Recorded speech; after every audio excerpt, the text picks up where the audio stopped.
Dua kendaraan dinas pejabat berplat nomor merah terekam warga menerobos jalur khusus busway di Kebayoran Lama, Jakarta Selatan. Sontak aksi tak terpuji itu mendapat komentar negatif ribuan warganet. Dua kendaraan berplat nomor merah atau mobil dinas terekam kamera nekat melaju di jalur koridor 13 yang seharusnya hanya diperuntukkan untuk bus Transjakarta saja. Salah satu warga mengaku kejadian saat dirinya tengah menunggu kedatangan bus Transjakarta di halte Kebayoran Lama pada pukul 6.30 pagi. Tiba-tiba mobil yang diduga milik seorang pejabat beserta pengawalnya lewati jalur yang seharusnya tidak boleh dilalui kendaraan pribadi. Sontak video ini viral dan ditanggapi ribuan komentar negatif warganet. Namun hingga kini belum diketahui kendaraan dinas itu milik siapa. Gubernur Jakarta Pramono Anung pun merespon kejadian ini usai viral. Ia menyatakan jika pengendara yang melakukan pelanggaran ini pasti akan mendapatkan ejekan dari masyarakat. Kemudian menggunakan jalur busway dan sebagainya. Dan ini pasti dibully lah oleh publik. Eranya sudah era digital, sehingga orang dengan sangat gampang untuk mengetahui. Dan saya berdoa mudah-mudahan yang menggunakan plat merah itu ketahuan. Pramono juga mengingatkan jika di era digital saat ini, seseorang bisa dengan mudah menjadi sorotan publik, apalagi dia pejabat negara. Tim Liputan iNews melaporkan. Kepala Pusat Penerangan TNI Brigjen Marinir Freddy Ardiansyah angkat bicara soal mobil dinas yang masuk ke jalur busway di Kebayoran Lama, Jakarta Selatan. Pihaknya mengaku masih menelusuri kebenarannya.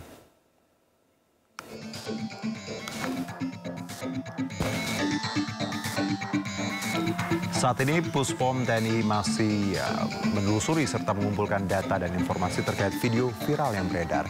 Pihak TNI juga menegaskan bagi prajurit dengan kendaraan dinas TNI dan melanggar aturan lalu lintas tentu akan ditindaklanjuti sesuai ketentuan yang berlaku.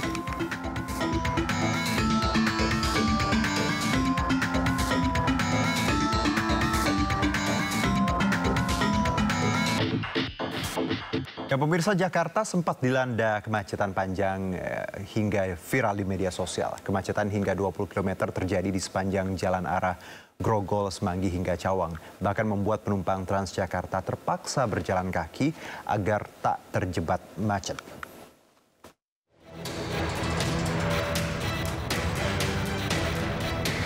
Kemacetan parah terjadi di sejumlah titik di Jalan Protokol Jakarta pada Rabu malam. Salah satunya di perempatan Tanah Abang, Jakarta Pusat dan arah Grogol, Jakarta Barat menuju Cawang, Jakarta Timur. Bahkan kemacetan di Grogol tercatat sepanjang 20 km. Warga mengeluhkan kemacetan terjadi dari 1 hingga 3 jam di Jalan Semanggi menuju Selipi. Pintu masuk tol itu ditutup karena lagi perbaikan. Ditutup. Penjompongan tutup, sama Semanggi juga ditutup. Satu lagi depan BPJS Ketenagakerjaan ditutup juga. Jadi ada pintunya itu satu aja yang di Tegaparang. Jadi semua masuk ke sana semuanya. Nah, yang paling parahnya lagi dari Tegaparang ke sini juga ditutup juga. Jadi dua arah mampet. Dua arah mampet itu. Saya biasa itu dari rumah ke kerjaan itu paling enggak 15 menit. Tadi itu hampir 2 jam. Hampir 2 jam muter-muter. Kemacetan terjadi akibat ditutupnya sejumlah gerbang tol pasca aksi akhir Agustus 2025 lalu. Atas kemacetan yang membuat horor warga Jakarta, Pemprov pun mengantisipasinya dengan perbaikan gerbang tol dilakukan saat hari libur atau ketika aktivitas berkendara masyarakat sedang lengang. Di Semanggi, kemacetan kemarin disebabkan oleh pintu Semanggi 1, 2 yang dilakukan perbaikan karena ekses dari demo-demo kemarin yang mengalami kebakaran dan sebagainya. Dan itu dilakukan secara bersamaan. Jadi tadi saya sudah minta kepada Dinas Perhubungan untuk mengkoordinasikan jangan lagi dilakukan ketika jam banyak masyarakat sedang bertransportasi, berangkat pulang kerja. Kemarin kan pulang kerja. Kalau mau melakukan ya hari libur lah gitu ya. Guna mengurai kemacetan, petugas kepolisian dan jasa marga akan memperbaiki gerbang tol secara bergantian. Dari Jakarta, Tim Liputan iNews melaporkan. Personel trio Kwek-Kwek Leoni kembali soroti anggaran gaji anggota DPRD Tangerang Selatan. Leoni berharap Wali Kota Tangsel mau temui warganya untuk berdiskusi.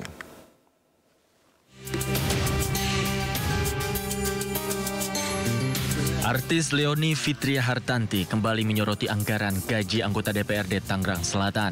Tak main-main, anggaran itu mencapai 46,67 miliar rupiah. Bahkan anggota DPRD juga mendapat alokasi untuk pakaian dinas hingga 393 juta rupiah. Menurut Leoni, jika anggaran 46,67 miliar tersebut dibagi untuk 50 anggota, maka masing-masing akan mendapatkan kurang lebih 921 juta per orang. Mantan personil trio kuek-kuek ini juga menyoroti anggaran medical check-up anggota DPRD yang nilainya juga fantastis. Melihat nominal anggaran tersebut, Leoni meminta kepada para anggota DPRD Tangsel untuk segera bekerja dan mengagendakan pertemuan antara warga Tangerang Selatan dengan Wali Kota Tangsel Benyamin Daphni. Tim Liputan iNews melaporkan. Ya, pemirsa, sebelumnya mantan aktris cilik Leoni Fitria Hartanti juga kritisi pengelolaan anggaran pemerintah Kota Tangerang Selatan. Anggaran dinilai janggal dan tak masuk akal. Wali Kota Tangerang Selatan mengaku siap bertemu dengan Leoni untuk jelaskan duduk permasalahan secara rinci. Gue mau curhat dikit ya. Jadi kan gue ini lagi ngurus. Inilah video artis Leoni yang viral di media sosial. Dalam video, Leoni mengeluhkan adanya biaya pergantian nama ahli waris di rumahnya. Tak sampai di situ, Leoni juga membongkar laporan anggaran di pemerintah Tangerang Selatan di tahun 2024 yang ada di laman situs tangerangselatan.go.id. Leoni pun siap untuk bertemu dan berdiskusi soal anggaran ini. Ada beberapa hal juga yang lebih penting yang pengen saya dan mungkin sebagian masyarakat Tangsel ingin sampaikan terkait permasalahan sampah, terkait permasalahan jalanan, dan masih banyak lainnya. Mudah-mudahan kita bisa berdialog secara terbuka, nggak cuma saya doang, tapi juga beberapa masyarakat bisa ikut hadir juga di situ. Yang pasti saya tunggu undangannya, Pak. Bisa bisa hubungi saya aja, terserah mau lewat cara apapun. Saya tunggu ya, Pak. Terima kasih. Wali Kota Tangerang Selatan Benyamin Daphni pun mengajak Leoni bertemu untuk menjelaskan duduk permasalahan secara rinci. Benyamin Daphni menambahkan untuk laporan anggaran yang dimaksud oleh Leoni hanya jaringan pemeliharaan kantor pusat pemerintah, bukan untuk pemeliharaan jalan ke Tangerang Selatan. Memang tadi sudah dijelaskan 731 juta nggak mungkin ngebenerin jalan sebesar itu. Itu hanya satu khusus untuk perbaikan jaringan listrik dan itu pun hanya di Pemkot saja. Ya kan hanya di kantor Pemkot saja, bukan se-Tangerang Selatan. Makanya jumlahnya 731 juta dan itu sudah dilaksanakan. Selain pemeliharaan jalan, Leoni juga menyoroti program penunjang urusan pemerintah daerah yang nilainya mencapai 2 triliun rupiah.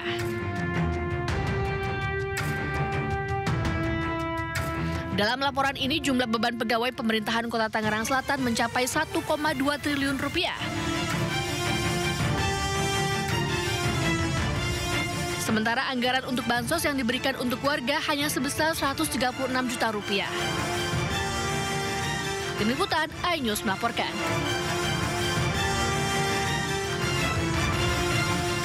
Polisi terus selidiki kematian bocah perempuan 8 tahun yang jasadnya ditemukan di kos-kosan kawasan Penjagalan Penjaringan Minggu lalu. Polisi periksa 7 saksi termasuk ibu dan ayah korban.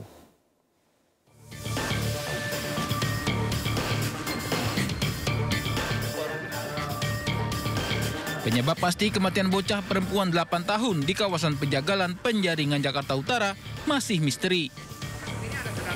Satreskrim Polres Metro Jakarta Utara belum tetapkan tersangka.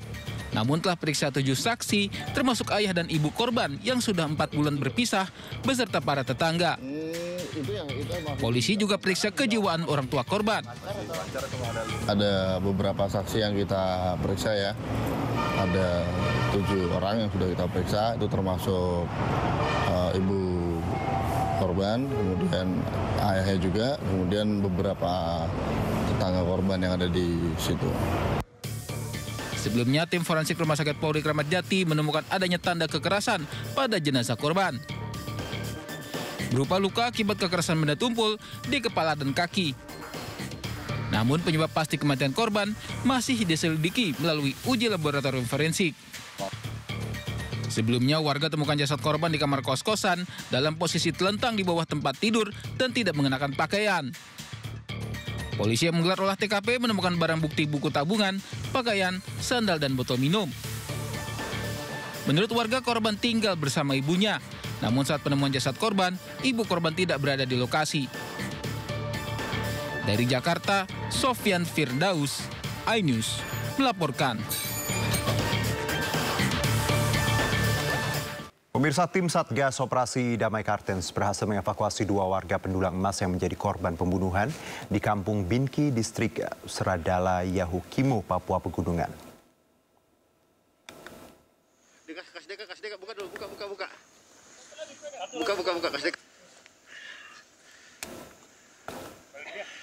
Kedua korban diketahui bernama Desen Domingus dan Marcelinus Manek.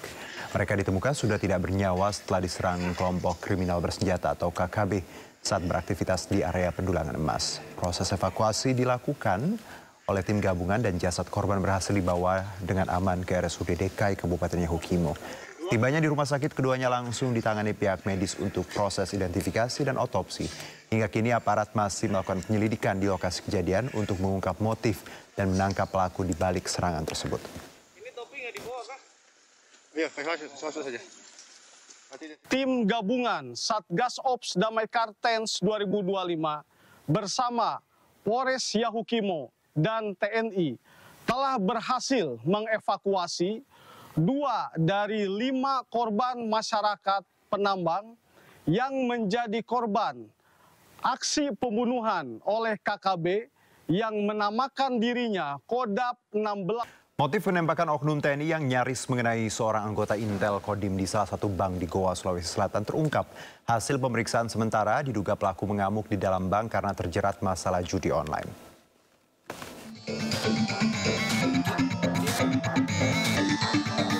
Oknum TNI yang lepaskan tembakan ke arah Serda Fahri, anggota Satuan Intel Kodim di pos security sebuah bank di Goa, Sulawesi Selatan, ternyata alami stres karena terjerat masalah judi online dan memiliki banyak utang. Hal itu terungkap setelah Praka SI diperiksa di Polisi Militer Komando Daerah Militer atau Pomdam 09 Hasanuddin.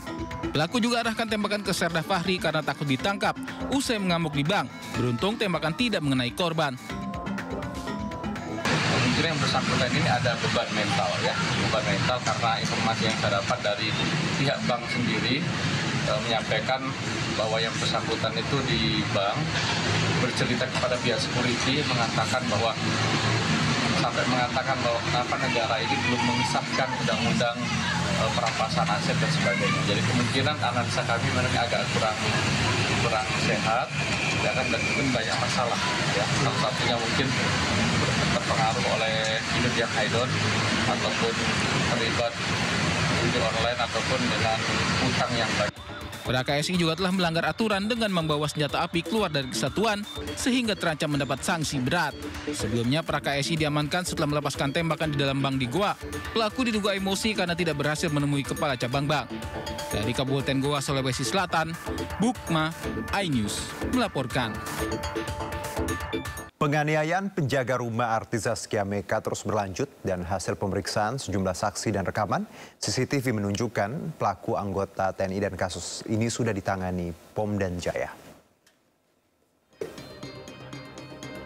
Penganiayaan yang menimpa Faisal Henry, penjaga rumah pasangan selebriti Zaskia Adia Meka dan Hanung Bramantio terjadi Senin lalu di Jalan Ampera Raya, Ragunan, Pasar Minggu, Jakarta Selatan. Dari rekaman CCTV terlihat korban dianiaya pemotor yang mengaku sebagai anggota TNI.